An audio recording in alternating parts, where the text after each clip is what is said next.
Running an online business requires passion, knowledge, and a lot of dedication. Adding the complexities of setting up and managing hosting for your website piles on more work when you already have so many plates spinning. Whether you manage one WordPress website or dozens, Kinsta's managed solutions give you access to a platform that's optimized for the fastest speed, has enterprise-grade security features, and is powered by an intuitive custom dashboard with everything you need to manage your sites efficiently. Plus, Kinsta provides human-only WordPress expert support, which is available 24/7, 365 to assist with even the most complex sites. Forget frustrating AI chatbots. Kinsta gives you complete peace of mind by ensuring that your WordPress sites are always online, secure, and performing at their best. Start your journey with Kinsta today and get your first month free. Don't have time to migrate your site? Kinsta takes care of everything for you. Learn more at kinsta.com/podcast. That's KINSTA.com/podcast.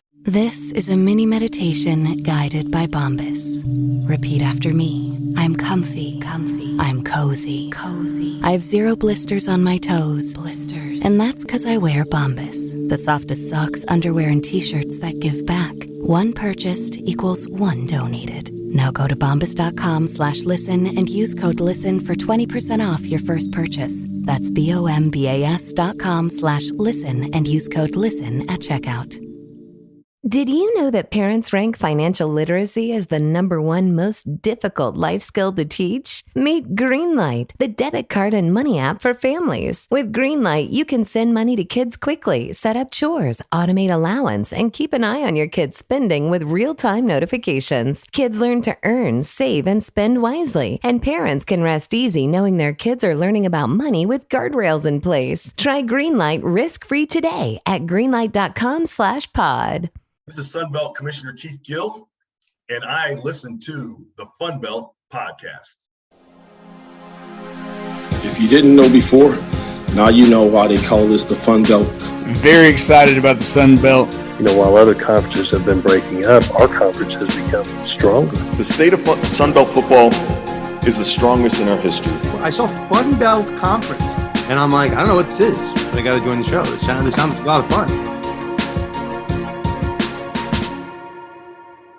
Welcome back to another FunBelt podcast, possibly award-winning FunBelt podcast. I'm not going to say much about that. Maybe I'll leave that up to Thibs for later. But joining me as ever, I'm Jeremy Harper, by the way, editor, writer for Hellraiser.com.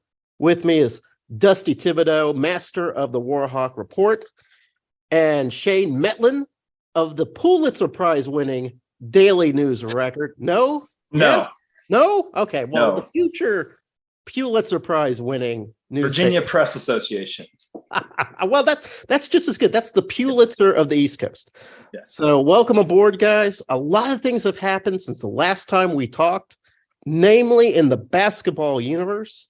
Our man Shane Mettlen was in Pensacola to record his thoughts and feelings of the Sun Belt basketball tournament. So we'll pick his brain on that. I'm sure we have other things to discuss. Tonight is Selection Sunday, so we're going to hear about where the championship JMU Dukes women are going to land and where the Louisiana Cajuns are going to land on the bracket. So I want to start with Mettlen. What is your overall thought on the tournament in Pensacola? It's awesome. It's a great place for it. I had I'll tell you this. When JMU, Marshall, ODU, I think those three are joining the Sun Belt, there was some question of why is it in Pensacola? Like, there's not a Sun Belt team in Florida. Yeah. It's a long ways for us. Like, why is it down in Pensacola? Mm-hmm. I know why it's in Pensacola now. It's, for one thing, Pensacola is practically Alabama, which I didn't quite realize until I got there. It's a great location. There's stuff for people to do. There's reasons for people to go there. It's close enough to a lot of the teams. Louisiana and South Alabama both being close enough to drive over there. I don't think you could have gotten a better championship atmosphere. Some teams like Marshall traveled really well, even when they weren't close. I think, the beach destination helps that. The city embraces it. The city's celebrities. There's Bubba Watson and Roy Jones like hanging around. Like, wow, people embrace it, and nice. It's a great place to have it. I mean, I don't know if after this contract's up, if they'll move it around a little bit or if they'll keep it there, but I will understand if they want to just make that the Sunbelt destination and like have Pensacola and the Sunbelt associated with each other. It worked well. For years, and Tibbs will back me up on this, the Sunbelt tournament was held in Hot Springs, Arkansas. And it was great for Arkansas State because you could just roll down to Hot Springs and enjoy the game. And then they moved it. Well, Hot Springs is such a great city. They decided that the high school tournament was far more profitable for them than hosting the Sun Belt tournament. So they kicked the Sun Belt out. The Sun Belt said, fine. They were, where were they, Tibbs? We're supposed to be in New Orleans for a while, but it's really like Lakeland or something, Louisiana. Like Lakefront Arena, which is home of the UNO Privateers. Oh, okay. All right. Former Sun Belt member, Privateers. But nobody seemed to go to that. Am I wrong, Tibbs? Didn't it always seem to be kind of like nobody would go, that the accommodations were kind of difficult to get to? It wasn't. Yeah, there was no hotel really around the arena, and so you had to cab. I don't think really Uber, Lyft was a thing back then, so you had to cab over to Lakefront from the Bourbon Streets and the French Quarter area of New Orleans. It wasn't good. I mean, it was a fun time. It was a nice arena. Katrina definitely helped spruce up the place a little bit and get some improvements. But yeah, it was not the best of environments because there was nothing around there. There was not even a Popeyes to go grab a chicken and a biscuit afterwards. Yeah, so I noticed that, the Sun Belt isn't the only conference that does sort of off-city sites for their conference tournament. I saw that the Pac-12, they're in Vegas. I think Mountain West might be in Vegas. There's a lot in Vegas these days. Yeah. The SEC is in Nash Vegas. Yeah, and the SEC. Well, I mean that's an SEC city, but I guess that doesn't really matter. I mean, it's still kind of off, right? It's not held at the Vanderbilt Forum, right? Is it held in the Vanderbilt Gymnasium? No, it's the home of the Predators. Okay, good. Okay, so it's not like Vanderbilt gets some sort of crazy advantage there.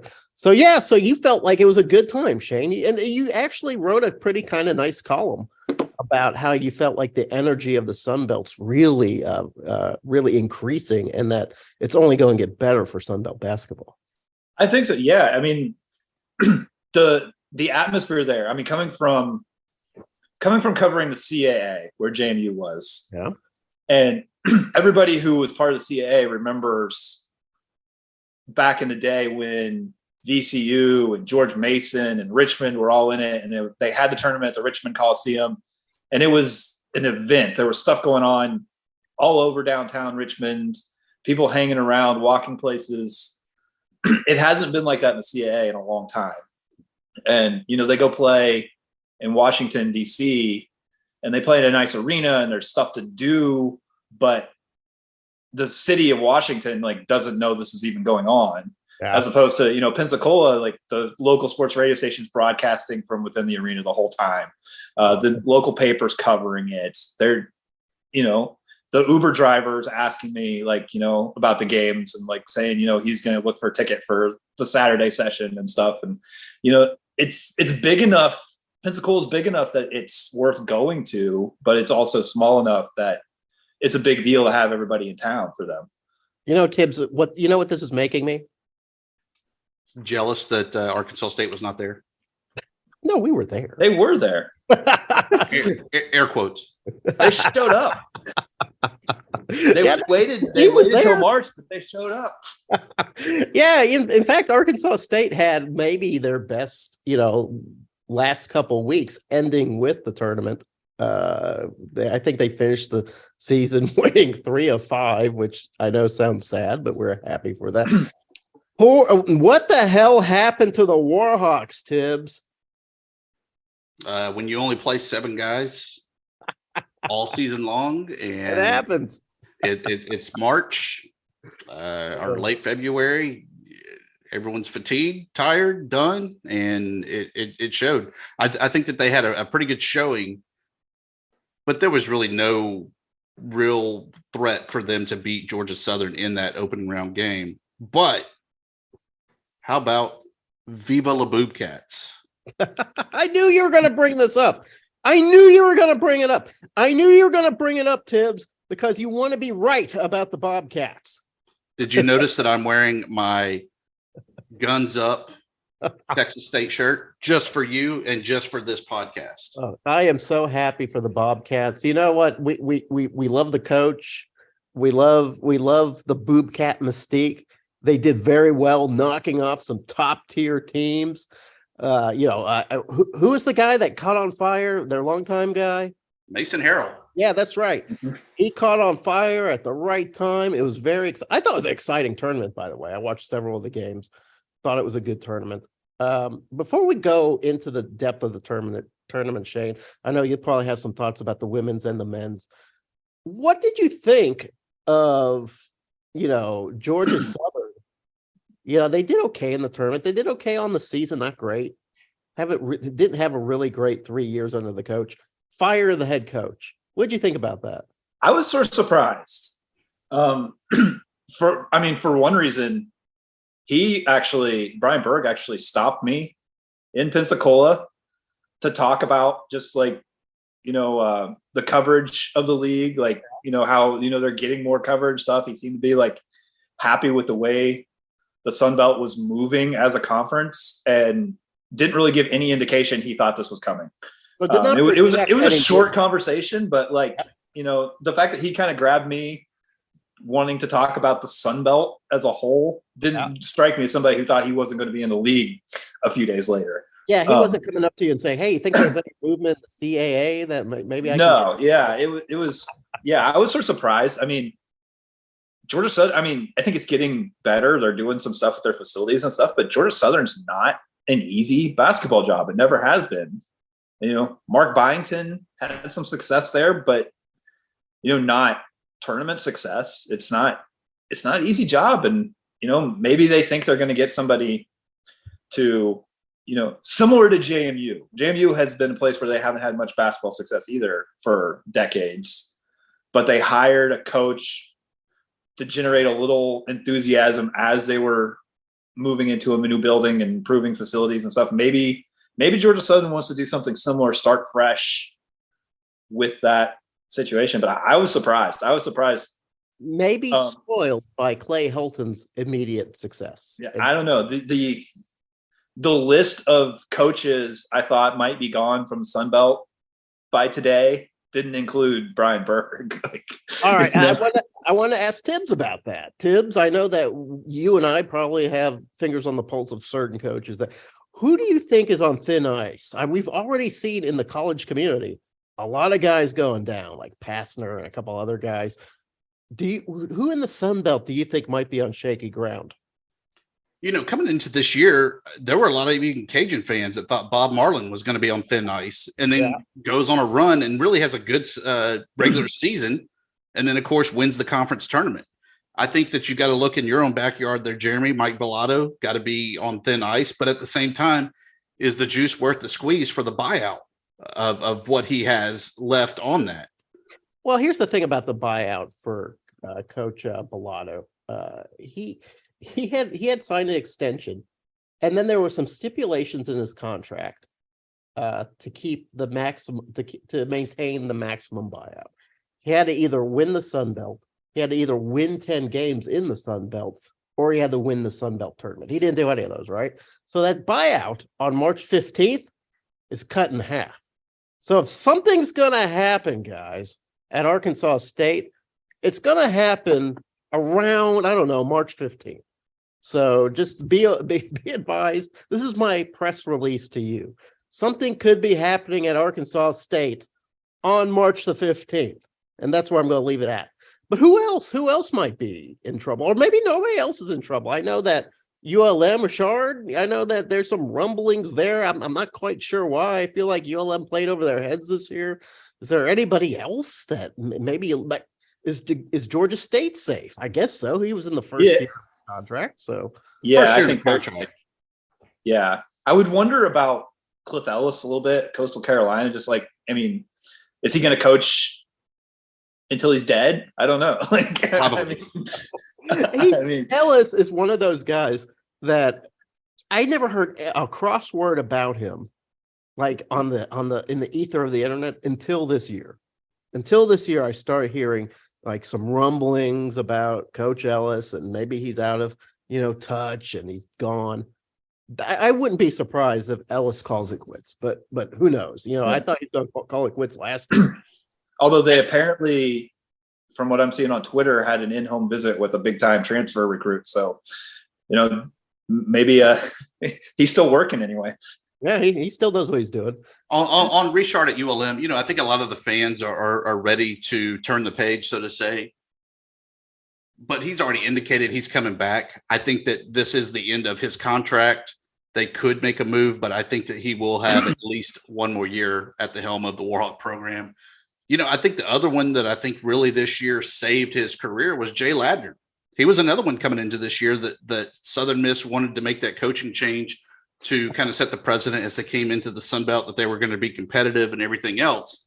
And once again, they dominated tip to top there in the regular season. Yeah. As cliche as it is, though, you win the regular season, in the postseason, you're going to suck. And they lived up to the hype and went one and done. Yeah.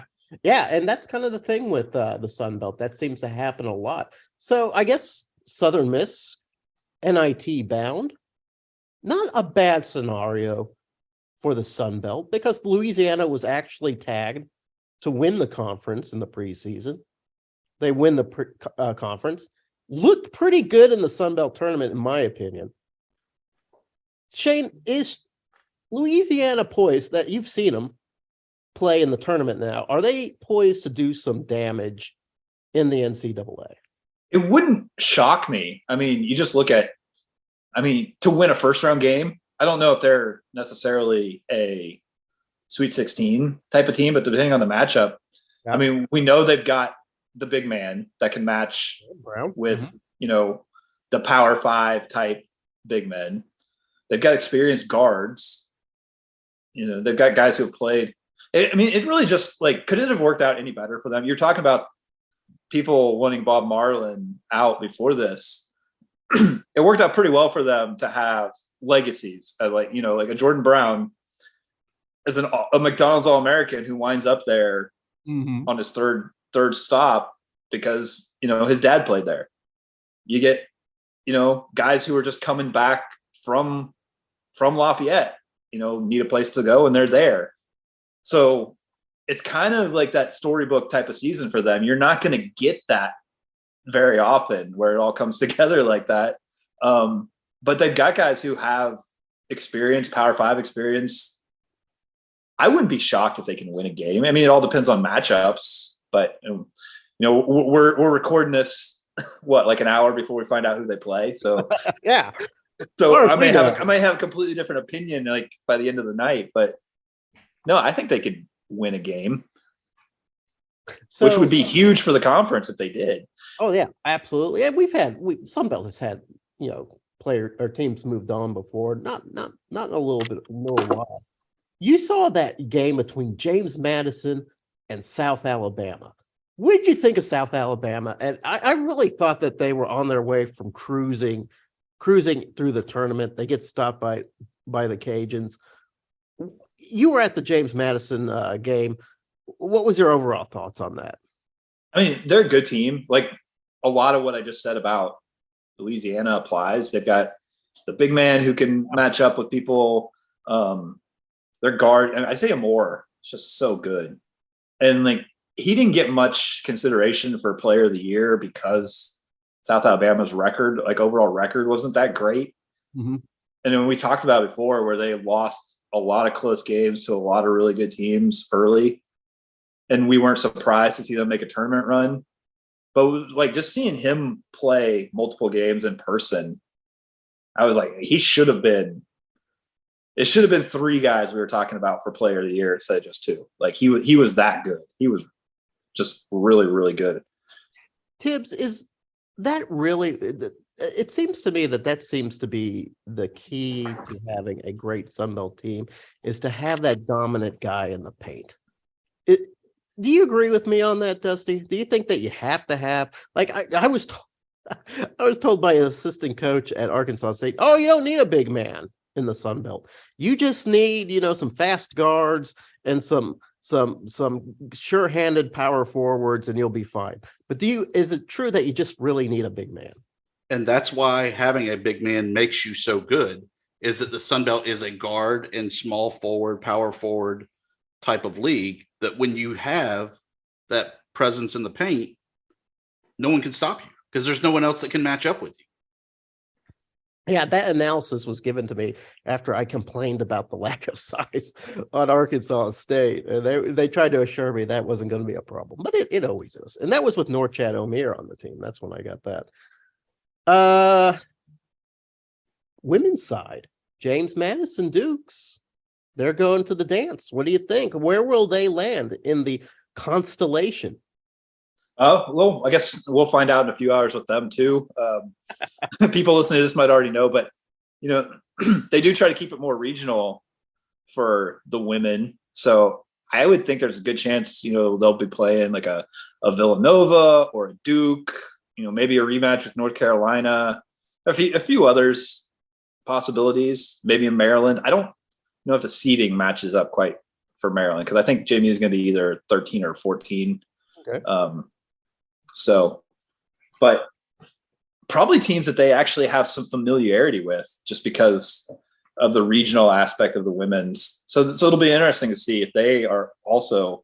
I think Louisiana could win a game, depending on the matchup. I think it's quite possible that the Jamie women also could win a game, because you look at the teams that are kind of in the mix there. They've played Villanova a lot over the years, and it's always been competitive. So.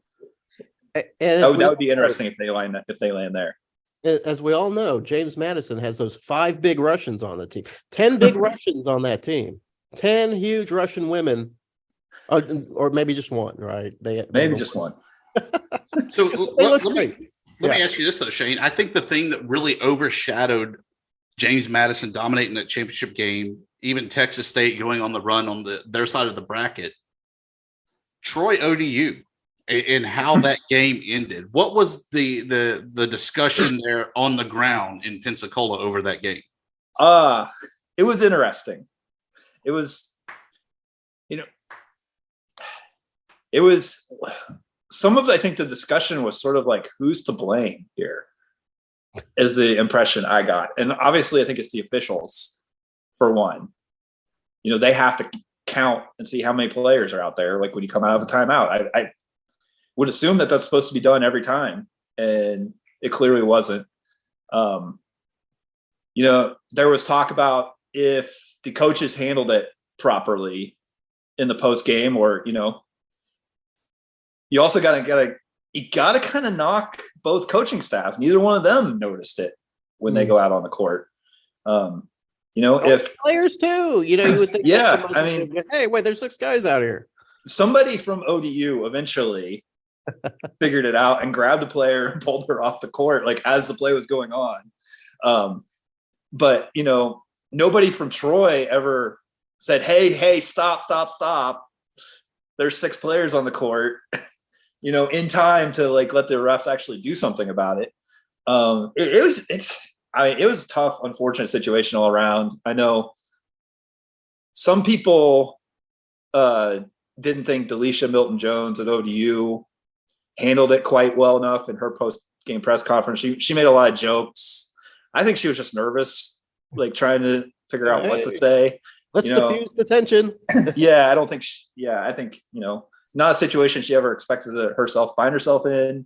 I did happen to overhear the next day her and Keith Gill talking in the hallway about that press conference, and he was reassuring her that she did fine. And so it's tough. It's tough when a game ends like that. But if you're in Commissioner Gill's shoes, what do? What is the right call? Because you're right. I don't think anybody really noticed it while it was going on. And it wasn't until kind of that official cleared the floor that you kind of grasped what was going on. I think people had an idea of there was definitely some kind of breakdown on Troy's side, that someone got that wide open for a shot and then come to find out, because it's a 6-on-5, everyone else was covered up. Yeah. And that's the situation. And it's kind of, it's weird to me to some degree that nobody in position to do anything about it noticed, because I went back and watched the ESPN Plus broadcast of it, and their announcers picked up on it immediately and talked about it. But, nobody in position to do anything about it caught it in time. I think, people knew something was weird later on, trying to figure out. I mean, you don't expect it. So I guess, it can take a minute to wrap your mind around it, which was too long. But yeah, it's tough. It's tough for Troy. It's probably good for the conference that ODU didn't go any further. I mean, if ODU ends up being your champion and that's and you have that moment that there's always kind of an asterisk, it's probably good that maybe ODU didn't go any further, just to be able to put that behind everyone. And you mentioned, no one was really in position to do it in the press conference there that ODU's head coach had. I thought Chandler Rigby handled it like a champ, and you could tell it bothered her. She was way better than I would have been, because I would have definitely been Sports Center top 10 with the epic just rage press conference post game. But definitely kudos to her, and I do think that they will be rewarded, even if it is a C-level tournament there, Jeremy. We'll see her on the court side again here in the coming weeks. What a reward! So I have a question for you guys that I've been kind of bumbling around in my mind. Is it a detriment to the Sun Belt that the Sun Belt concludes its tournament a week before championship Sunday, like our championship weekend, when all these great tournaments are going on? It's crazy. People are watching the TV. People are posting on the Twitters and the Facebooks and whatever, and they're all excited. And Sunbelt really isn't part of that. Everything happened the week before. Some people would argue, well, it's good that we get out early. We get that early buzz. But are we missing out? Are we kind of shooting ourselves in the foot by not being part of the halo effect? Not at all, because last Monday when we had the championship games on, there was Sunbelt basketball women at 1. There was Sunbelt men's basketball at 6, 7 o'clock. There was no one else. Okay. So if you wanted to watch college basketball, men's or women's, you were watching FunBelt. Shane, you concur and agree? I think I do. I mean, there's some give and take to it, but I do think there's some benefit to being the one. I think if the league continues to improve too, then ESPN is like, hey, this is the real kickoff to like March Madness right here. This is the, big start to the week if you do it on a Monday. And and I think, I don't think anybody expected Sunbelt basketball to be quite as good as it was this year. So I think there's, if they had, maybe ESPN thinks about putting the semifinals on linear TV too. I mean, maybe that's been the discussion going further. And, I think we just talked about the 6 players on the court shenanigans. The one thing everybody talked about was these are not top tier refs doing this tournament. And I think playing a week early, you should be able to get a little bit better ones. But I think, something I heard from a few different places during the tournament was, the Sun Belt wasn't expecting this kind of tournament this early, where you've got 6 top 100 level teams, and you've got, teams that can do some damage and getting attention, and they're, nice crowds. I mean, it was nice crowds. I mean, South Alabama and and Southern Miss are playing in the quarterfinals, and like, that's a short drive for those fan bases, and Southern Miss fans are really excited about the season they had. That was a really good atmosphere for an early in the day quarterfinal game. There was a great crowd there. And then it was a great crowd for the championship game. Like, just, really the whole week, if I'd step outside the building, there were people around hanging out, doing stuff. Like, a lot of them were South Alabama fans. A lot of them were Louisiana fans. Marshall traveled really well and then got bounced early. And, but if Marshall had made a run, it would have been a really, really good atmosphere. And I think to some degree, they were thinking this is what we want to see 2 years from now. They weren't ready for this quite yet. And getting some better officials, getting some of those top tier SEC officials that weren't working the SEC tournament yet, getting some more of them on board, I think would probably help, would help things too. Shane, any truth to the rumor that you had to escape an angry mob of Mountaineers?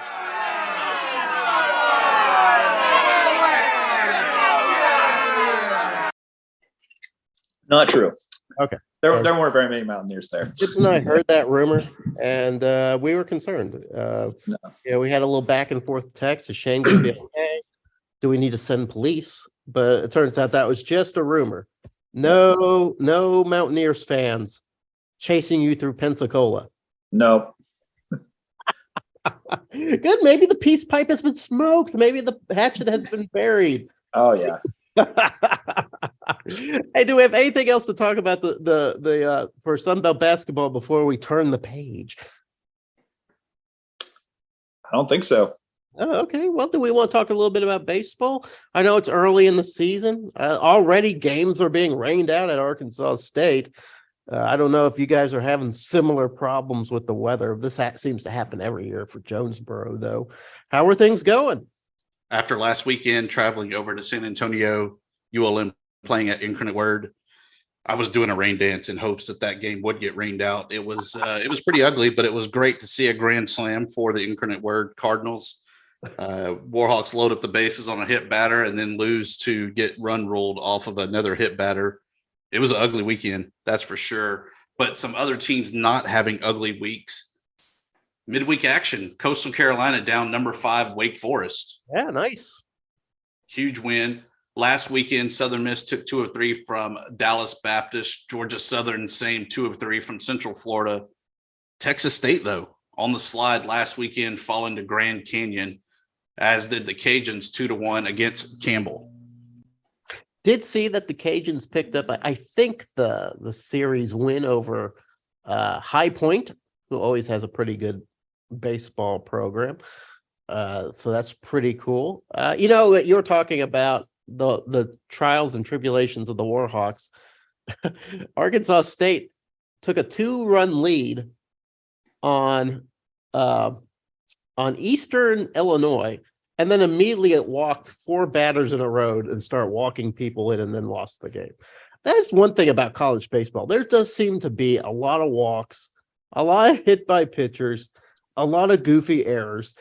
There's nothing perfect about college baseball, that's for sure.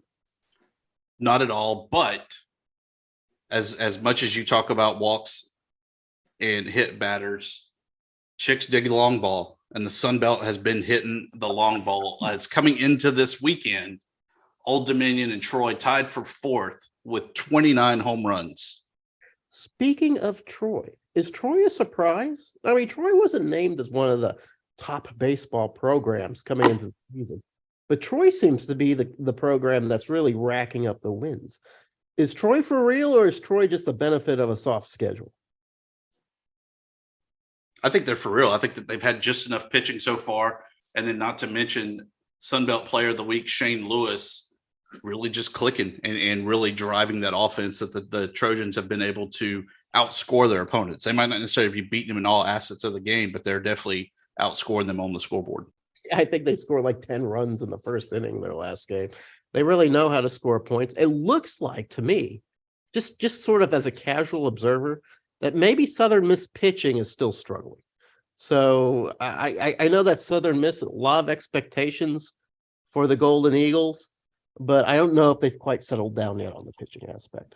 I feel like Southern Miss has been hit or miss. They're either hitting the ball with no pitching, or they're lights out pitching, but couldn't scratch a run across if they had the bases loaded in ball 4. So you're saying that maybe it can possibly come together once things mesh. I think so. I mean, all these non-conference games are great. It's good, like with Coastal Carolina getting their top 5 win over Wake Forest. But it doesn't matter until next weekend when Sunbelt Conference action begins. All right, a little bit away from baseball and the big sports. There was the indoor track and field championships this weekend. Arkansas State was very excited. We had an athlete competing in the pentathlon. Her name is Cameron Newton Smith, an Aussie who had set was number one in the United States for a while. And then she ended up coming in second, but she came in number 2 in the NCAA, had a really good chance of medaling. Injured her ankle during the high jump, which she won. She won the high jump competition.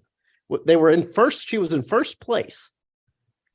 And she had to pull out because of that injury. So very disappointing for Arkansas State. I wanted to bring it up because it hurt my heart so bad for this young woman and for Arkansas State. That would have been a great feather in the cap for such a great track and field program. While we're talking track and field, Warhawks picked up a All-American as Ali Unu, a sophomore, picked up the All-American honors after the high jump for the indoor, clearing 7-1 in 3/4. Nice. I would like to point out that the Georgia State Panthers beach volleyball program seems to be steamrolling. Have you seen this team? They're beating everybody. Yeah. Kind of looking forward to seeing the Sunbelt maybe get some national championship recognition for that. Although I guess still not in the Sunbelt, of course, but still Sunbelt program. You get that, that's kind of nice. That's not true. Sunbelt is now sponsoring volleyball. Oh, is it? Yes. Is it this year? Yes. Okay. You don't get your player of the week emails every week? I do, but maybe somehow I missed that. Oh my God. You know what? We're supposed to be the repository of Sunbelt knowledge. And how can we win a podcasting award if 1/3 of your broadcasting crew cannot even remember if Sunbelt volleyball is an actual thing yet? For shame.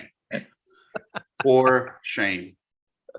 But anyway, congratulations to the Panthers. They seem to be doing a really good job. We'll see how that goes across. I would like to remind you that Arkansas State bowling still ranked 4th in the nation as we approach the NCAA tournament. So that should affect seedings as that comes across, I think, sometime early next month in April. So we'll have that. Anything else? Maybe some field hockey news, Shane? No, but lacrosse. If we're getting to the Sunbelt adjacent ones, JMU lacrosse, I think we should. They're ranked in the top 10, 7 in a row. They're I think they've won 3 games straight against Big Ten teams. Nice. Yeah, so they're potential Final Four caliber team there in a non-Sunbelt sponsored sport, but we can claim them. My son plays lacrosse. Maybe I should direct him to JMU. We haven't really talked about that. Maybe we can. Yeah, they don't have a men's team, but this is female lacrosse. Oh, come on, man. Yeah, sorry, you're making me look bad. I messed up because there's no men's team. It's always just JMU lacrosse. It's the only varsity team. But, I get it. Yeah. If I recall, the women always are pretty good. Am I right? What? Aren't the women always pretty good for JMU lacrosse? Yeah, they won the national championship in 2018 and have been in the NCAA tournament pretty much every year for a long time. So, Thibs, do you have any oddball Sunbelt corner sports to talk about? I got nothing for you for right now, other than it seems like everybody's pro day is coming up this upcoming week. ULM will have theirs on Monday afternoon. Former show guest Boogie Knight showcasing his skills for the Warhawks as he tries to make it to the next level, along with defensive tackle Caleb Thomas, wide receiver Jevin Frett, tight end Zach Rasmussen, and punter Devin McCormick. So the NFL Combine came and went last week, and I didn't hear much about the performance of Sunbelt players. We did have a record amount of players, or not record. We doubled the amount of players that we had from last year, which is really cool. The only person I heard getting some sort of recognition was that big tight end from Old Dominion, Zach Kuntz. Yeah, Zach Kuntz. That guy is so big. He is gigantic. Yeah. But I'm glad to see him though, because I mean, tough injury luck with him late in the year. So it's good he's good he's out there performing and getting a chance. Yeah, he had gotten some mentions about some of his performance, so that was cool. Didn't really hear much about the other guys. Didn't hear bad things either, so that's good. I guess the NFL draft is in April. Is that right, guys? Yes. Yeah, so we'll see how we do. I hope we do well. I always like to see Sunbelt do well in the draft because it just looks good for the entire conference. So that's good. Anything else, guys? Any other tidbits? Brandon Silvers continues to light it up in the XFL as the Houston Roughnecks.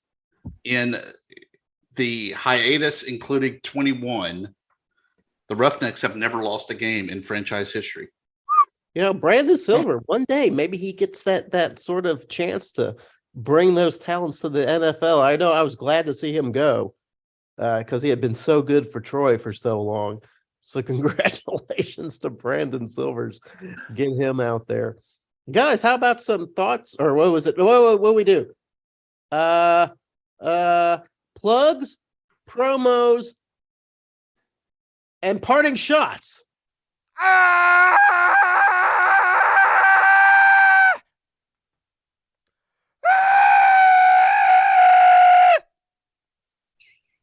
Shane, tell us what you got. Guys, by the way, we need some music or something for pros.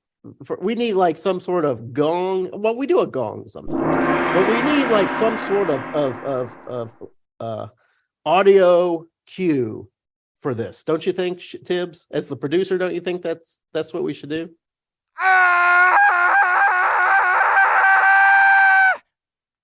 I'm working on it. We got a new intro. I saw that. I love the new intro. Good.